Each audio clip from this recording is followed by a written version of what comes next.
G7 న్యూస్కు స్వాగతం. అనకాపల్లి జిల్లా నర్సీపట్నం.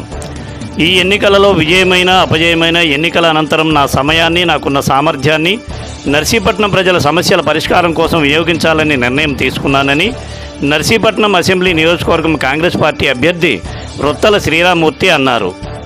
మంగళవారం ఆయన మీడియాతో మాట్లాడుతూ రాష్ట్రంలోని ప్రజల స్థితిగతులను తిరిగి మంచి స్థితిలోకి తీసుకురావాలని కాంగ్రెస్ పార్టీ 9 గ్యారంటీలతో ప్రజల ముందుకు వచ్చామన్నారు. అందులో ముఖ్యంగా రాష్ట్రానికి 10 ఏళ్ల పాటు ప్రత్యేక హోదా ఇస్తూ మొదటి సంతకం చేయాలని కాంగ్రెస్ పార్టీ జాతీయ మేనిఫెస్టోలో పొందుపరిచారన్నారు.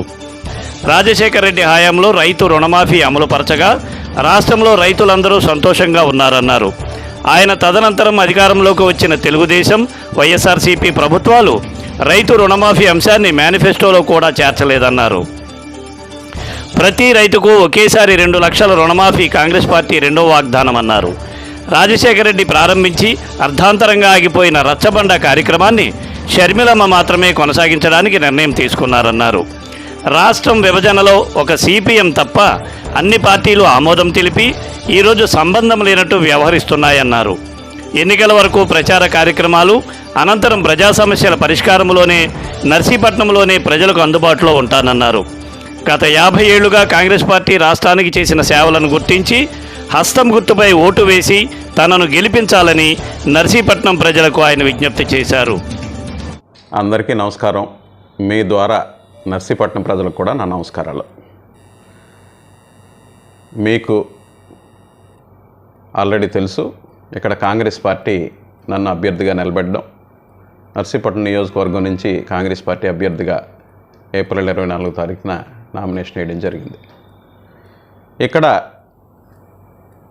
నా ముఖ్య ఉద్దేశం సమస్యలు, ప్రజలు ఇవన్నీ తర్వాత మాట్లాడతా. నేను నర్సీపట్నం వచ్చాను. నా టైము, నా నాలెడ్జ్ నర్సీపట్నం కోసం వెచ్చించాలని నిర్ణయం తీసుకున్నా. మీకు ఇప్పటి నుంచి అందుబాటులో ఉంటా. మీ సమస్యల మీద పోరాటం చేయాలన్నా, లేకపోతే దాన్ని ముందుకు తీసుకెళ్ళి సమస్యకి పరిష్కారం తీసుకెళ్లాలన్నా కూడా ఫ్యూచర్లో, భవిష్యత్తులో కూడా మీకు అందుబాటులో ఉంటానని మాత్రం మొదటి వాగ్దానంగా మీకు తెలియజేస్తాను. పార్టీ అధికారం కోల్పోయి 10 సంవత్సరాలైంది. మన రాష్ట్రంలో మళ్ళీ ప్రజల స్థితిగతులు నార్మల్ స్థితికి తీసుకురావాలని చెప్పేసి ఒక మంచి మేనిఫెస్టోని ఈ ఎలక్షన్ సందర్భంగా కాంగ్రెస్ పార్టీ తీసుకురావడం జరిగింది. ఇందులో ముఖ్యంగా తెలుగుదేశం కానీ, గత 5 సంవత్సరాలు వైఎస్ఆర్సీపీ కానీ ప్రత్యేక హోదా మీద దొంగ పోరాటాలు చేసినా ఫలితం రాలేదు. కాబట్టి మేము మొట్టమొదటి సంతకంగా, ఈ సంతకం సెంట్రల్ గవర్నమెంట్ నుంచి రావాలి కాబట్టి రాహుల్ గాంధీ గారు సెంట్రల్ మేనిఫెస్టోలో పెట్టడం జరిగింది. ఆంధ్రాకి ప్రత్యేక హోదా 5 సంవత్సరాలు కాదు 10 సంవత్సరాలు అని చెప్పేసి నేను మేనిఫెస్టోలో కూడా దాన్ని మొదటి విషయంగా తెలియజేయడం జరిగింది. సో మా మొదటి వాగ్దానం, రాహుల్ గాంధీ గారు ప్రధానమంత్రి అయిన వెంటనే మొదటి సంతకంగా 10 సంవత్సరాలకి ప్రత్యేక హోదా ఇవ్వడానికి నిర్ణయం తీసుకోవడానికి మేనిఫెస్టోలో మొట్టమొదటి వాగ్దానంగా పెట్టడం జరిగింది. 2, నేను మన స్టేట్కి సంబంధించి మనకి లబ్ధి చేకూరే చెప్తున్నా. రెండోది, రాజీవ్ గాంధీ, మన రాజశేఖర రెడ్డి గారు ఉన్న టైంలో రైతుకు రుణమాఫీ చేస్తే నర్సీపట్నం ప్రజలే కాదు ఆంధ్ర ప్రజలందరూ కూడా దీనివల్ల లబ్ధి పొంది రాజశేఖర రెడ్డి గారిని ఒక దేవుడిగా చూశారు. తెలుగుదేశం 5 సంవత్సరాలు రైతు రుణమాఫీ పెట్టలేకపోయారు. తర్వాత వైఎస్ఆర్సీపీ 5 సంవత్సరాలు కూడా రైతు రుణమాఫీ వాళ్ళు ఆచరణలోకి తీసుకురాలేకపోయారు. అంటే వాళ్ళు మేనిఫెస్టోలను పెట్టలేకపోయారు. ఈసారి రెండో వాగ్దానంగా 2 లక్షల రుణమాఫీ ప్రతి రైతుకి ఒకేసారి చేయడానికి అని చెప్పేసి మా రెండో వాగ్దానంగా చేయడం జరిగింది. 4-5 నెలలుగా చూసుకుంటే 5 గ్యారంటీలు ఇచ్చాం. కర్ణాటకకి ప్రజలు ఆదరించారు. అదే గ్యారంటీ కార్డుని తెలంగాణ తీసుకొచ్చి 6 గ్యారంటీలు ఇవ్వడం జరిగింది. అక్కడ కూడా ప్రజలు ఆదరించి అధికారం ఇచ్చారు. అదే దాన్ని, అంటే మీకు ఒక ఇంటర్నల్ ఇన్ఫర్మేషన్ చెప్పాలన్నా కూడా ఒక కన్సల్టెంట్ పీకే లాగా కాంగ్రెస్ పార్టీకి తెలంగాణలో పనిచేశారు, కర్ణాటకలో పనిచేశారు, అధికారాన్ని తీసుకొచ్చి, అంటే ప్రజల అభిమానాన్ని పొందగలిగాం. అదే కన్సల్టెంట్ ఇప్పుడు ఆంధ్ర కూడా పనిచేస్తున్నారు. దయచేసి అర్థం చేసుకోండి. 5 గ్యారెంటీలతో అధికారం వచ్చింది. 6 గ్యారెంటీలతో కూడా ప్రజలు మనల్ని అభిమానించి అధికారం ఇచ్చారు. ఇప్పుడు మీ ముందుకి, మన ఆంధ్ర రాష్ట్ర ప్రజల ముందుకి 9 గ్యారెంటీలతో మేము ఎజెండా తీసుకొచ్చి ఒక స్మార్ట్ కార్డ్ అని చెప్పేసి ప్రజలకు అందజేయడం జరుగుతుంది. ప్రచారం చేశారు. ఆంధ్రప్రదేశ్లో, ఏపీలో ఎందుకు కాంగ్రెస్ పార్టీ ప్రచారం చేయలేదు? షర్మిలమ్మ గారు పిసిసి ప్రెసిడెంట్ అయిన తర్వాత రోజు తప్పించి రోజు ఆంధ్రాలో ప్రచారం చేయడం జరుగుతుంది. ఆవిడ ప్రచారం ఎలా జరుగుతుందంటే, రాజశేఖర రెడ్డి గారు ఎక్కడైతే ఆపారో, ఒకటి పాదయాత్ర ఇచ్చాపురంలో ఆపారు. అక్కడి నుంచి ఆవిడ పాదయాత్ర కాదు కానీ దానికి దీటుగా ఒకటి ప్రచారం మొదలుపెట్టింది. దాంట్లో భాగంగానే అనకాపల్లిలో మనం పెద్ద మీటింగ్ పెట్టడం జరిగింది, మీ అందరికీ తెలుసు. తర్వాత ఆయన ఒక కార్యక్రమాన్ని, ఏది ఆయన చనిపోయే టైంలో రచ్చబండ కార్యక్రమం ఆయన చనిపోయిన క్రమంలో వేరే వాళ్ళు కొనసాగించలేదు. వేరే వాళ్ళు అంటే మీకు ఐడియా వచ్చింది ఇప్పటికే. కానీ షర్మిలమ్మ మాత్రం దాన్ని కొనసాగింపుగా చేస్తే ములగపూడిలో మనం రచ్చబండ కార్యక్రమం పెట్టడం జరిగింది. సో మన ప్రాంతంలోనే నేను 2 మీటింగ్లు పెట్టడం జరిగింది. ఆవిడొచ్చి 3 నెలలు అయింది. సో 3 నెలల్లో విరివిగా మనం కార్యక్రమాలు చేపట్టి ప్రజల ముందుకెళ్ళి మనం ఏం చేయబోతున్నామో చెప్పగలుగుతున్నాం. ప్రజలు విశ్వసించేంత వరకు మేము క్యాన్వాసింగ్ చేస్తూనే ఉంటాం. ప్రజలు విశ్వసిస్తారా విశ్వసించారా అని ప్రశ్నించే హక్కు మాకు లేదు.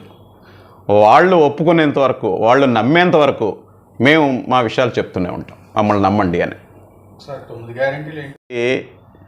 చాలా కాలం నుంచి అడుగుతున్న ప్రశ్న, చాలాసార్లు మేము సమాధానం చెప్పడం జరిగింది. శాసనాలు చేసేవాళ్ళు ఎవరు? ఇటు ఆంధ్రాలో శాసనసభ, అటు ఢిల్లీలో పార్లమెంట్లో ఏదైనా మాట్లాడితే రికార్డ్ చేస్తూ ఉంటారు. ఎందుకు? ప్రతి మాట కూడా ఈజ్ ఎ రికార్డ్. ఎవరైనా ఒక మనిషి చనిపోయే ముందు ఏ మాట చెప్పినా రికార్డు చేస్తారు అంటే అది రికార్డ్, అది వాంగ్మూలం. ఓకే, ఆ వేళ తొందరపాటుగా స్టేట్ విభజించడం జరిగింది. అదే తొందరపాటుగా విభజన హామీలన్నీ చెప్పడం జరిగింది. విభజన హామీలన్నీ చెప్పిన తర్వాత ఒక ప్రధానమంత్రి నోటు పెట్టిన తర్వాత అది చట్టం అయినా కాకపోయినా కూడా తర్వాత వచ్చే ప్రభుత్వం దాన్ని ఆచరించాల్సిన అవసరం ఉంది. కానీ తర్వాత వచ్చిన ప్రభుత్వం దాన్ని ఇంప్లిమెంట్ చేయడం ఇష్టం లేక, మీరు చట్టం చేయలేదండి, కాగితం మీద పెట్టలేదండి, దాని మీద రాయలేదండి, మన్మోహన్ సింగ్ ఎప్పుడు కూడా మేము స్టేట్ విడగొట్టాం అన్నది వాస్తవం. కానీ ఇది పెద్ద పాపం చేసినట్టు, ఈ పాపంలో ఎవ్వరూ బాధ్యులు కాదన్నట్టు అన్ని పార్టీలు కలిపి కాంగ్రెస్ పార్టీని బదనాం చేశాయి. ఈవేళ స్టేట్ విడగొట్టకూడదని సిపిఎం వారు తప్పించి ఎవరైనా చెప్పండి, మేము అందులో భాగం పంచుకోలేదు, మేము సంతకం పెట్టలేదు, మేము లెటర్ ఇవ్వలేదని చెప్పేసి ఎవరైనా చెప్పమనండి. మరి అన్ని పార్టీలు సంతకం పెట్టి మీ ద్వారా నాకు ఏ సమస్య మీరు తెలియజేసినా కూడా నేను అక్కడికి వెళ్ళడానికి, దాన్ని అడ్రస్ చేయడానికి నాకు ఇష్టం. కాబట్టి ఈ ఎలక్షన్ వరకు, అంటే 13వ తారీఖు వరకు ఎలక్షన్ పనులు, 13వ తారీఖు తర్వాత ప్రజా సమస్యల మీద స్పందిందామని నాకు పర్సనల్గా ఇష్టం. కాబట్టి మీ ద్వారా వచ్చిన వేరే విధంగా నాకు విషయం తెలియజేసినా కూడా నేను ఆ వేళ నుంచి ప్రజలకు అందుబాటులో ఉంటాను. శ్రీరామూర్తి ఎక్కడ అందుబాటులో ఉంటారు? నర్సీపట్నం.